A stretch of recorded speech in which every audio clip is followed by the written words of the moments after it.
Tout nouveau trade récap de la journée du 18 août 2025. Donc petit SL aujourd'hui, juste là. Un peu de FOMO, pas trop bon. Il y avait quand même toute une logique derrière, mais bon, c'est des setups que voilà, j'aurais sûrement pas dû prendre. Et je voulais attendre qu'on vienne prendre cette liquidité H4, mais du coup j'ai pris des trades avant. Du coup, on va en parler tout de suite. Alors, ouverture de 8h30.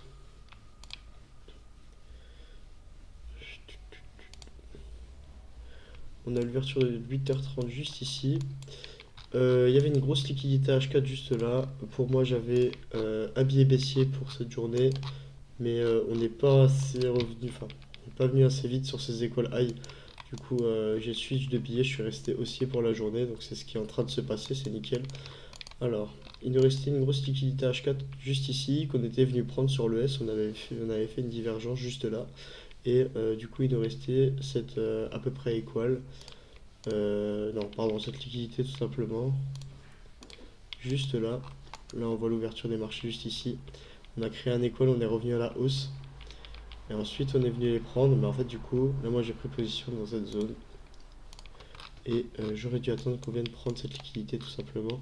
Alors, ouverture de 8h30. L'ouverture de minuit, elle était juste ici. Et je voulais target les liquidités H4. En fait, moi, l'objectif de base, c'était que le prix revienne dans cette zone, prenne ses liquidités, réagisse à la baisse et qu'on ait une grosse journée baissière. Et on n'est pas revenu assez vite et c'était un peu, pour une ouverture des marchés, ça fait un peu beaucoup, je trouve. Ça aurait fait plus 0,4%, plus 0,5% dans une journée, ça fait le mouvement d'une journée, donc ça me paraît un peu beaucoup. Mais c'était l'objectif, c'est ce qu'on n'a pas fait aujourd'hui, du coup peut-être qu'on fera demain, je pense, ou dans la nuit. Alors, juste ici, passer en 15M. Grosse journée bordel, un lundi sans nouvelle économique, donc forcément on n'a pas beaucoup de volatilité et un prix qui range énormément. Alors, juste ici, on avait un equal high juste ici en 15M qu'on est venu reprendre. Donc voilà.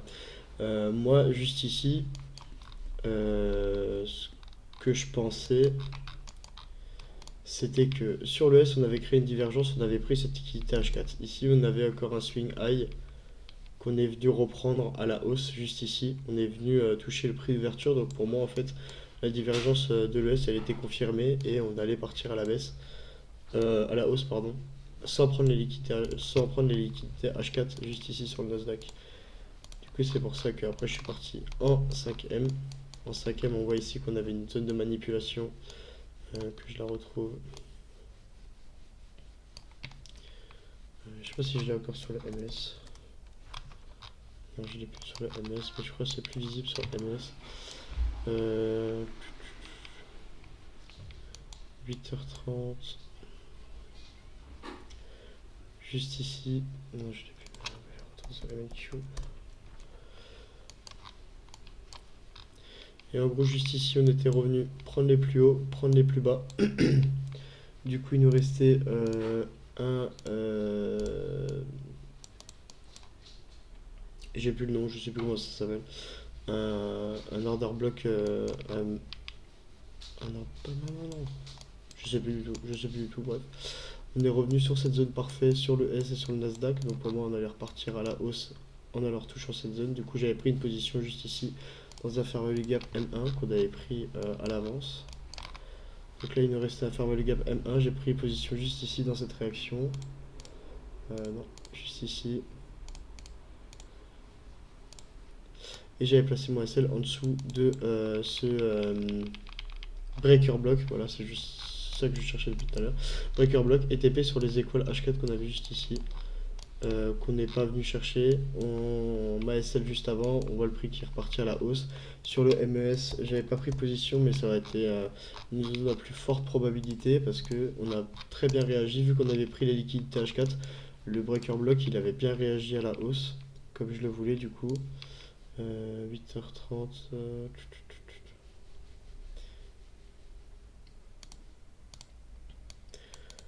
Juste ici. Juste ici, on voit qu'il avait bien réagi à la hausse. Si je me trompe pas, oui, c'est ça. Et du coup, il pouvait y avoir une entrée très jolie à prendre. Si j'arrive à placer, moi c'est. Hop. Juste ici, pareil, je targetais encore une fois les écoles H4, je crois de mémoire, c'était eux. Ou peut-être pas autant. Mais du coup, ça c'était bien parti. On était bien parti juste ici. Et puis après, bah, SL, comme vous l'avez vu, juste là, on a eu un très gros prix qui a rangé sur une journée complète. On n'a pas du tout évolué. À part depuis l'ouverture de minuit New York. Mais sinon, depuis l'ouverture 8h30, on n'a pas beaucoup bougé. C'est un peu le carnage. On va juste repasser sur MNQ. Donc pour la première position, voilà l'explication. Pour moi, on n'était plus obligé de prendre ces liquidités H4, même si en vrai, voilà, ça paraît normal qu'on les prenne. Et du coup, voilà pour la première position, rien de plus. J'avais oublié. Non. Ensuite, que je reprends ce bordel. 3, 3, moins 3. Plus 2 juste ici. Du coup, j'avais retenté de prendre position, j'avais recoupé au même prix d'entrée. Plus 2, moins 2, plus 2 juste ici. Je crois que j'avais encore repris des positions, que j'avais recoupé. J'ai fait un peu n'importe quoi. Là, c'était un peu du FOMO dans tous les cas, il n'y a pas trop d'explications dans tout ce qui s'est passé ici. Là, on était à la baisse parce qu'en AM, on avait un beau setup baissier. Alors, ouais, juste ici, du coup, je suis parti sur une nouvelle position. Du coup, j'ai vu qu'on avait réagi dans le breaker block et du coup, j'avais repris position juste ici. J'avais mis mon fair value gap, je sais plus, quelque part ici, je crois. Mon fair value gap, mon SL quelque part ici. Je sais plus comment j'ai clôturé le bordel. Il y a beaucoup trop de positions. Celui-là, je sais plus du tout parce que du coup, là, j'ai pris 3. Je me suis fait SL 3. 3 juste ici, plus 2, moins 2. Ici, j'avais repris 1 dans le fair value gap juste ici. Et j'en avais encore repris 2 ici. Du coup, et après, je me suis fait SL les 3 ici. Oui, voilà, c'était ça. J'avais pris encore position dans le fair value gap à l'ouverture de 9h30. Et du coup, je m'étais fait SL juste ici. Voilà, c'était ça. Pour la deuxième position. Pas ça. Juste ici pour la deuxième position, vu qu'on avait réagi encore une fois à la hausse à l'ouverture des 9h30, je me suis dit que ça confirme encore plus mon billet parce qu'on a enlevé des hautes, enfin on a shift avec des hautes time frame, donc pour moi c'était probable qu'on aille dans les plus hauts, mais au final non. Ensuite, juste ici, quand on a SL, on avait encore un order block juste ici avec un énorme fair value gap et on venait de faire un équal sur la zone H4. Là, on voit que le plus bas il est à 23 735 et le plus bas H4 il est à 23 075, je crois. 23 734,75. Donc voilà, quelques points près on y était. Donc on avait créé des écoles. Donc pour moi c'était une zone à haute proba. Ça c'est un trade que j'ai pas pris. Là je l'ai pris mais je l'ai coupé à VE. Voilà, ça c'était pareil du FOMO. Et du coup dans l'idée c'était qu'on vienne prendre le bottom tick et qu'on redescende sur cette zone. Là comme vous voyez, bon, on n'a pas revenu. Et ça c'est un trade que j'ai pas pris du coup. Et pour le deuxième du coup on avait créé un école. Et là je sais pas pourquoi du coup je l'ai pris. Mais pareil on était revenu repasser à la hausse. Sur le 15M, ça commençait à être joli, on commençait à voir des choses. Et on était en train de créer un fair value gap M15, sauf qu'on n'avait pas encore clôturé la bougie. Et du coup, je suis allé un peu précipitément dans le trade. Et en fait, je me suis rendu compte juste après que bah, on n'a pas créé de fair value gap, on n'a rien créé du tout. Et que il n'y avait rien ici du tout, quoi.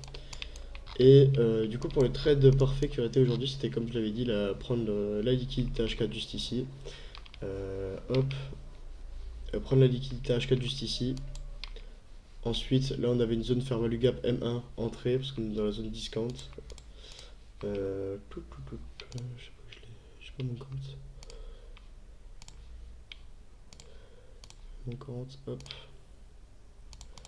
On est revenu dans la zone discount juste ici, et en 30 secondes, il y avait une belle entrée. Mais en 30 secondes, je vais pas beaucoup trader, mais je l'ai vu.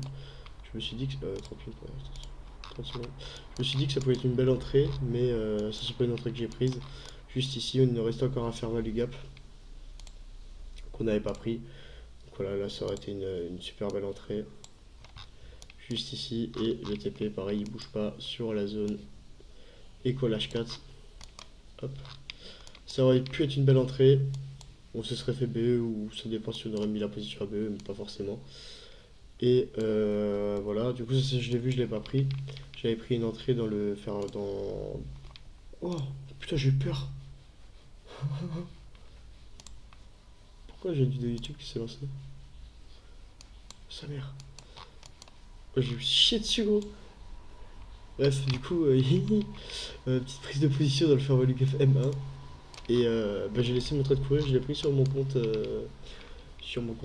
Practice, que je sais pas si vous avez vu dans ma story Insta, mais voilà, mais je suis encore en cours, je suis en plus 200 $, il reste encore 200 $ en cours, un TP à 480 $, je crois, un truc comme ça fait un trade pas mal de trade, donc ça c'est le trade que j'ai pris sur mon compte démo. Donc je suis en plein dedans. J'avais pris ici, en fait, je l'ai clôturé là, sans faire exprès, du coup j'ai repris, du coup voilà.